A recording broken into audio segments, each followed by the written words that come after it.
Salut! Ça y est, on est parti pour un nouvel épisode Café Papote.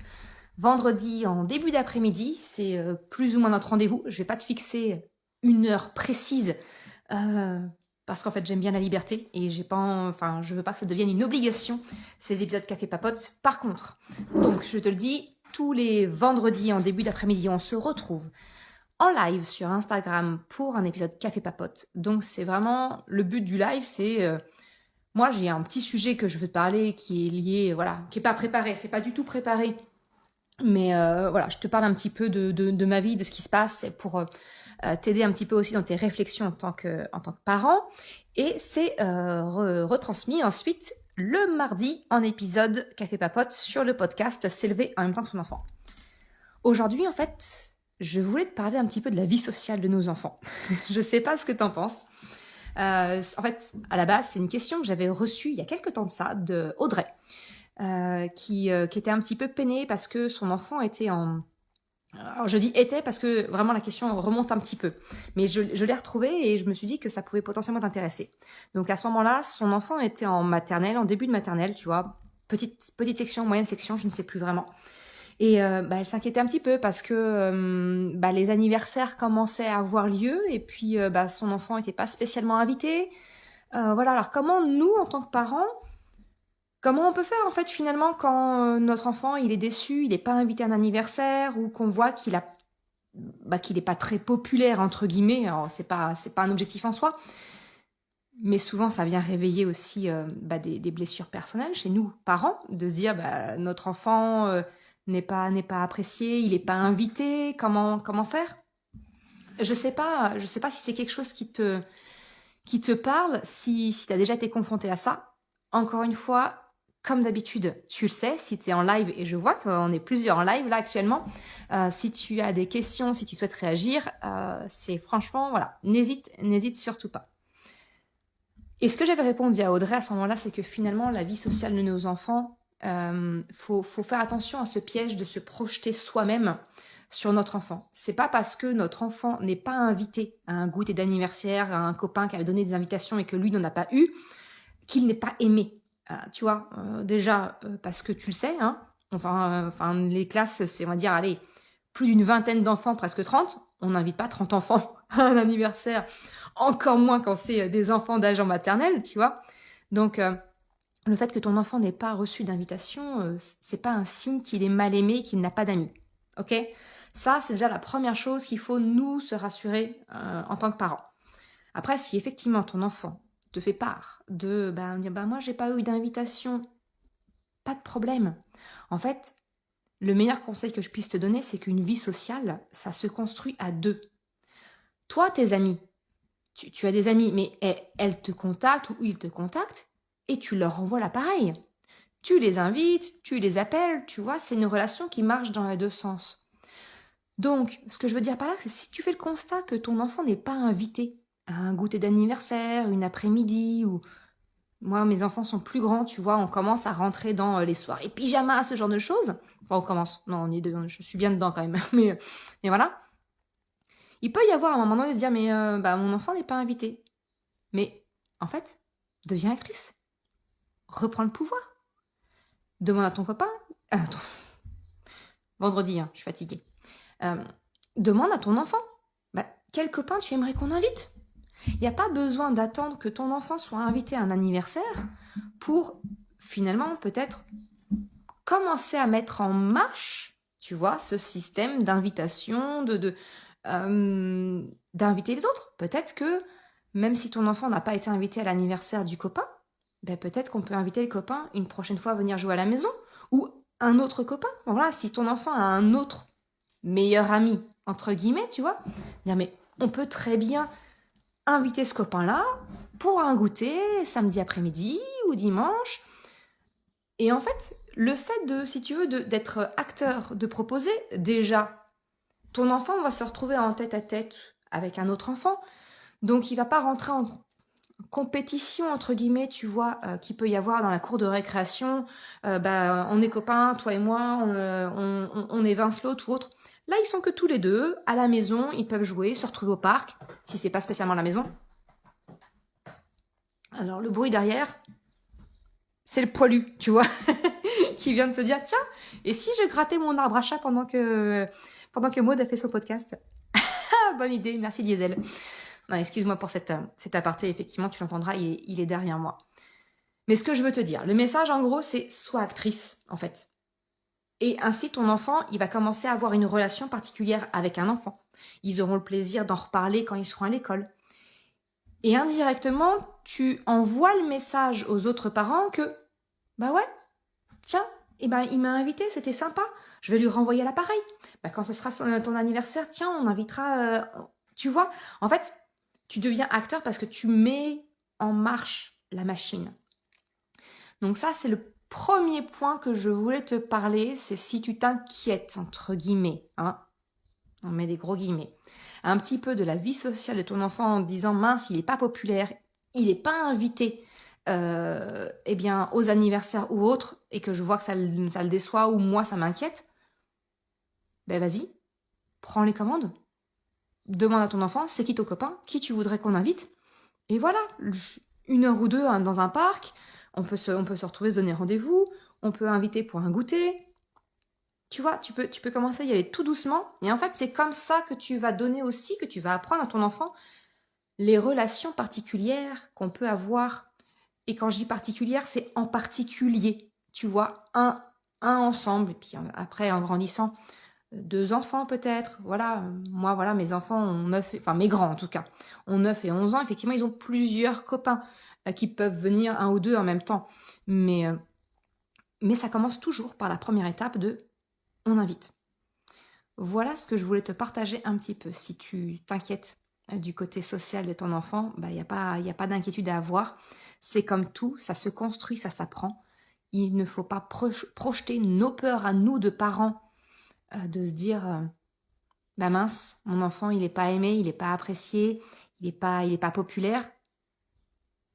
À l'âge de l'école maternelle, en tout cas, ça ne veut rien dire. Même en début de primaire, ça ne veut rien dire. Puis en fait, je suis en train de te dire en début de primaire, ça veut rien dire. Hein. Enfin, c'est... En fait, tu peux amorcer. Même si ton enfant, il a 7, 8 ou 9 ans, 10 ans, tu peux amorcer et de dire, bah tiens, on invite un copain et voilà. Et c'est comme ça, en fait, que ça se met en marche, le système. Effectivement, il y a peut-être que tu, comme moi, tu es parti, moi je suis arrivée dans un village où je ne suis pas originaire d'ici, je ne suis pas originaire de ce coin-là. Bah dans l'école, forcément, il y a des enfants dont les parents ont toujours vécu ici, qui se connaissent, qui ont été à la crèche ensemble, tu vois, donc il y a déjà des affinités qui peuvent exister. Et c'est ce qui nous donne, nous, l'impression que dès la maternelle, il y a déjà des enfants populaires. Mais c'est faux, parce qu'en fait, ça s'est construit en amont et en dehors du cadre de l'école. Donc tu vois, rien ne t'empêche. Rien ne t'empêche de reprendre le pouvoir, de pouvoir agir sur la situation pour apprendre à ton enfant à les amitiés, hein, finalement. Ni plus ni moins que les amitiés. Comment ça se construit? Eh ben, on va voir l'autre, on lui tend une petite carte avec une invitation ou on lui pose la question. C'est comme ça que ça se passe. Je ne sais pas si ça te parle. Je vais regarder un petit peu s'il y a eu des messages. J'ai vu qu'il y en a pas mal il y a pas mal de gens qui sont passés pendant le live. Et je te remercie, c'est toujours chouette. Surtout que je préviens jamais. Je ne préviens pas que je fais le live. Mais je ne sais pas si tu as des questions sur le côté vie sociale de l'enfant. Là, je l'ai vraiment traité sur... j'ai pris de base la question que j'avais reçue d'Audrey. Mais si tu en as, n'hésite pas. Soit pendant le live, n'hésite pas, tu m'envoies la question. Soit encore une fois, si tu écoutes sur le podcast ou tu regardes le replay, eh bien c'est tout simple. Tu vas sur merrecredi.com, donc MERECREDI.com, c'est pas comme le jour de la semaine, hein, c'est merrecredi.com/confidence au pluriel. Et là, en fait, tu tombes sur un petit formulaire où tu me poses ta question. C'est tout à fait anonyme, si tu le désires. Et comme ça, je pourrais y répondre pour un prochain épisode Café Papote. Non, mais écoute, des fois c'est que c'est très clair, tant mieux. Je voulais profiter aussi de ce live pour te parler également un petit peu du projet que j'ai actuellement d'un traducteur des émotions entre parents et enfants. Un support de cartes qui permettrait finalement à ton enfant, dès des tout petits, hein, des 18 mois, 2 ans, de pointer du doigt l'émotion ou les émotions qu'il peut ressentir avec des visuels créés par une illustratrice. Donc j'aimerais travailler avec Angélique Le Seigneur. J'adore son trait. Ça match aussi bien pour des tout petits que pour des enfants plus grands et même des ados et des adultes. J'aime beaucoup, beaucoup son trait. Et pour ce projet-là, en fait, au verso, pour chaque émotion identifiée, je te propose, moi, mes compétences pour t'apprendre à décrypter cette émotion, comment accompagner ton enfant spécifiquement dans la colère, dans la peur, dans la tristesse, dans la culpabilité, dans la honte, peu importe si tu veux. En fait, ce serait un jeu, donc un set de cartes. Il y aurait 15 cartes dedans, a priori, c'est comme ça que je suis partie. Et je vais te le proposer à travers une campagne de financement participatif. Parce que voilà, ça a un coût et je veux savoir si ça intéresse le plus de monde possible.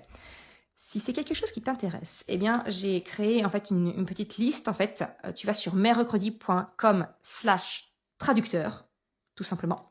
Et tu pourras t'inscrire dessus. Moi, ça me permet de savoir, plus il y a de monde sur cette liste-là, plus je me rends compte qu'effectivement, oui, ça vaut le coup, que je me casse la nénette quelque part à créer, à construire une campagne de financement participatif. Parce que c'est vraiment, enfin, c'est une énorme charge de travail supplémentaire. Donc, je ne vais pas faire ça pour rien, tu comprendras.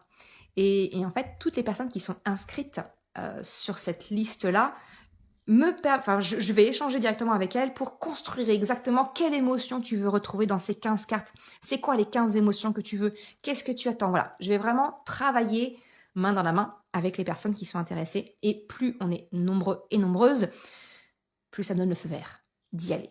Donc voilà, ça c'est la petite parenthèse. Je vois un commentaire. Ginger Impact. Bonjour, mon fils est scolarisé en Norvège où le système scolaire est complètement différent de chez nous. Il passe la plupart du temps dehors avec son meilleur copain. J'ai envie de te dire que pour ça, les pays nordiques ont quand même compris beaucoup de choses, contrairement à nous, ici en France.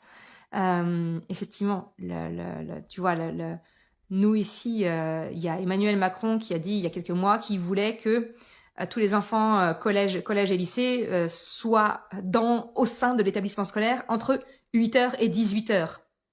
10h. C'est une hérésie. Ce sont des enfants, ce ne sont pas des adultes en train de travailler, d'effectuer une tâche. C'est effectivement, les enfants, ils ont besoin d'être dehors. Quand on peut leur offrir ça, c'est extra. Enfin, franchement, Ginger, voilà, la Norvège, effectivement, je sais que les enfants terminent tôt et ça leur permet effectivement d'avoir une vie en dehors, de pouvoir finalement remplir leurs besoins, assouvir leurs besoins d'enfants, c'est-à-dire bouger, dépenser, ce genre de choses. Et moi, je le constate pour des petits soucis. Avec d'autres élèves, ma fille ne va plus en garderie le soir, tu vois, à 16h15, je vais la chercher et elle vient à la maison, mais en fait, elle passe son temps dehors à courir et depuis, le soir est encore en nette amélioration par rapport à avant parce qu'en fait, elle se dépense. Même si la garderie, ils peuvent se dépenser dehors, il y a toujours du bruit, de la sollicitation. Et en fait, ils peuvent se ressourcer. Et je vois que tu me complètes ta question. Au bout d'un moment, il y a régulièrement des bagarres. À part lui expliquer comment il ne peut et demander aux instits de les séparer un peu de temps en temps pour éviter les débordements. As-tu des pistes? Comment lui expliquer qu'on ne tape pas? Effectivement. Pour ça, en fait, je sais pas quel âge il a ton fils, Ginger. Si tu peux juste me préciser quel âge il a, ça me permettra vraiment de te répondre beaucoup plus précisément, on va dire. Parce que si c'est un ado, je ne vais pas te conseiller les mêmes choses que si c'est un enfant de 4 ans.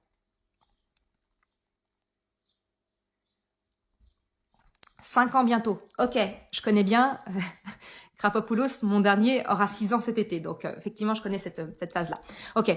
En fait, taper, on va dire, chez des enfants, allez, je dirais en dessous de 7 ans. J'aime pas trop donner d'âge parce qu'après, on se dit, oh, mon fils, il est pas dans les... Enfin, mon enfant, mon fils, ma fille n'est pas dans les clous. L'âge est à titre indicatif. Hein. Chaque enfant a une maturité différente. On va dire qu'en dessous de 7 ans, d'une manière générale, comment dire, le cerveau n'est complètement formé chez l'être humain qu'aux alentours de 25 ans. Donc, il y a de la marge, d'accord? Il y a vraiment beaucoup, beaucoup de marge. On demande des choses à nos enfants où En fait, c'est juste quand on est jeune adulte que notre cerveau a fini de se construire et qu'on est en pleine capacité de nos moyens. Ok, maintenant que ça c'est dit, on va dire qu'à peu près vers 7 ans, allez, entre 7 et 8 ans, on va dire, le cerveau de l'enfant est suffisamment a atteint une maturité suffisante émotionnelle qui leur permet de légèrement se réfréner. Tu vois, ils ne sont plus sous l'impulsivité de leur cerveau. C'est plus des automatismes qui va venir comme ça pour réagir. Il va y avoir une part de cognitif, de réflexion qui va venir réprimer certaines choses et apporter un petit peu de gestion émotionnelle, hein, tout simplement. Donc, à 5 ans, tu comprends qu'il n'y a pas ça. Et donc, comment ça se traduit ? Ça se traduit que sous le coup d'une grosse émotion, tout court, je ne vais pas mettre de qualificatif, sous le coup d'une émotion, finalement, en dessous de 7 ans, un enfant va réagir sans réfléchir quelque part, par automatisme. Et le fait est que parler, la capacité d'analyser ce qui s'est passé, la capacité d'analyser la situation, de comprendre les émotions et de les exprimer, ça demande du cognitif, ça demande une intelligence émotionnelle, une certaine maturité qui n'est pas encore, elle n'est pas totalement opérationnelle à 7 ans, mais en tout cas, elle est encore largement insuffisante en dessous de 7 ans. Ce qui fait que c'est trop complexe de parler, de se dire stop, je réfrène ma main ou de mordre ou de taper avec mon pied ou autre. C'est trop complexe de parler. Donc, tu le comprends, j'ai dit la réponse. Ce qui est le réflexe premier, c'est le langage corporel. Corporel, ça veut dire je t'en colle une, je te mets un coup de pied, je te tire, je te pousse, je te mords. C'est la communication primitive, ni plus ni moins. Donc, ce que je voudrais te dire, c'est que finalement, change de regard sur le comportement de ton enfant. Comprends que c'est lié à son immaturité. Expliquer ne veut pas dire excuser. Donc là, tu comprends. Je t'explique le pourquoi du comportement de ton enfant. Tu comprends le pourquoi. Maintenant, on ne peut pas laisser passer ça. On ne peut pas dire à notre enfant, bah non, tu comprends, il a 7 ans, c'est normal, laisse-le s'exprimer en tapant. Non, c'est pas non plus ce que je dis. C'est pas non plus ce que je dis. Mais voilà, je veux juste t'expliquer le pourquoi. Maintenant que ça s'est fait, eh bien, maintenant que tu comprends ça, tu peux faire preuve d'empathie auprès de ton enfant. Dire, écoute, je comprends que peut-être qu'est-ce qui s'est passé ? C'est quoi l'émotion que tu as ressentie à ce moment-là ? Qu'est-ce qui s'est passé qui t'a conduit à te bagarrer, à taper, à pousser, à mordre ? Qu'est-ce qui s'est passé à ce moment-là ? Pour faire parler ton enfant. Tu remarqueras, ou pas, que j'ai dit qu'est-ce qu'il s'est passé. J'ai pas dit pourquoi tu as tapé. Autant que possible, changeons notre vocabulaire, nous, en tant que parents, en éliminant le pourquoi. Parce que le pourquoi, il est accusateur. Le pourquoi, il est vraiment... il vient pousser dans les retranchements. Alors que quand tu te poses la question, mais qu'est-ce qui s'est passé ? Qu'est-ce qui a fait que tu as eu besoin ? Mais en fait, tu ouvres la discussion en disant, explique-moi. On est dans une discussion. Je ne suis pas en train de t'accuser. On est dans une discussion. C'est un petit mot. Mais ça change tout. Ça change tout. Donc voilà, ok.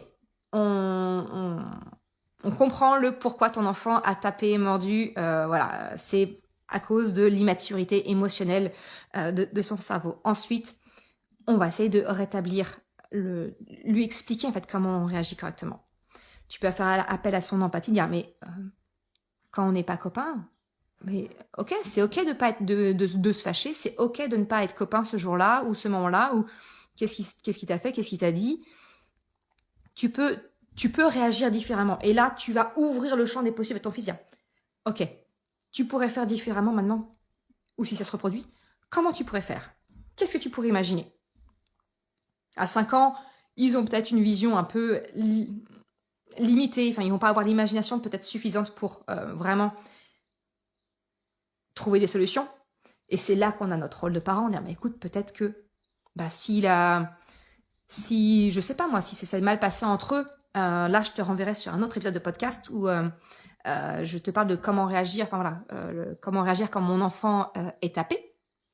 Eh bien, c'est qu'en fait, moi j'explique à mes enfants, première chose, tu poses tes limites. Non, je refuse, je ne veux pas, voilà, on explique. Ensuite, on demande de l'aide. Peut-être qu'il peut demander de l'aide à un autre copain ou à un adulte. Et si ça marche pas, là j'autorise mes enfants à se défendre.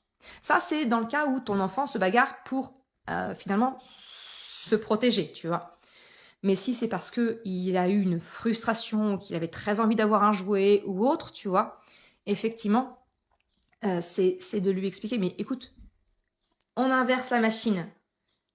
Si c'est le copain Paul qui voulait ton jouet et qui te l'arrache des mains et qui te tape pour te le prendre des mains, comment t'aurais réagi, toi?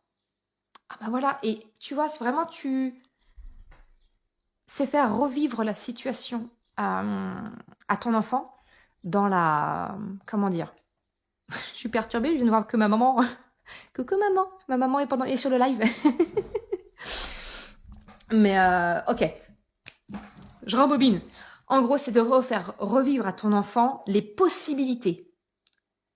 Tu pars de la situation, il t'explique qu'est-ce qui... Voilà, se mettre à la place de l'autre, exactement. Il t'a piqué ta voiture, il te le prend des mains, comment tu peux réagir? Comment on peut faire autrement que de taper, bousculer, mordre? Et c'est par la répétition. C'est par le fait aussi de le faire vivre à la maison. Je sais pas, moi, par exemple, si ton enfant, on est tous accros à nos téléphones adultes, si ton enfant veut regarder une vidéo, mettre de la musique avec ton téléphone, ou que sais-je, et te le prend, lui faire remarquer, dire, tu vois là, moi je t'ai pas tapé, je t'ai pas poussé, je t'ai pas... Utiliser aussi ta vie quotidienne pour venir renforcer les comportements positifs, en lui montrant, tu vois, quand l'autre a quelque chose qu'on veut, c'est comme ça qu'on peut faire. Je sais pas si ça répond à ta question, Ginger. J'ai beaucoup blablaté, j'en suis désolée. J'ai été perturbée de voir ma maman venir. Voilà un petit peu ce que je pouvais te partager, en tout cas te répondre comme ça. Si ma réponse il reste des questions en suspens, surtout t'hésites vraiment pas, on en discute en message privé avec grand plaisir. Mais voilà un petit peu ce que je pouvais te partager sur la vie sociale des enfants en tout cas. Et puis comment faire en sorte que de ne pas se laisser contaminer par l'impression que notre enfant n'est pas populaire. Non, en fait, ça se construit tout ça, ça se construit. Fatima Zara, tu me dis, oui, ça fonctionne vachement cette astuce. Ouais, il y a pas de... J'ai envie de te dire, il n'y a pas de secret. C'est vraiment la clé, c'est d'incarner. Moi, tout ce que je te propose finalement, c'est incarner. Que ce soit mes coachings ou dans mes formations, tout ce que je te... On me dit souvent, oui, mais Maud, tu fais pas du coaching avec les enfants. Non, en fait.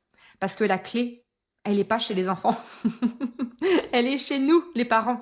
C'est nous. C'est pour ça qu'on s'élève en même temps que son enfant. On a vraiment tout à apprendre sur nous pour le transmettre à notre enfant.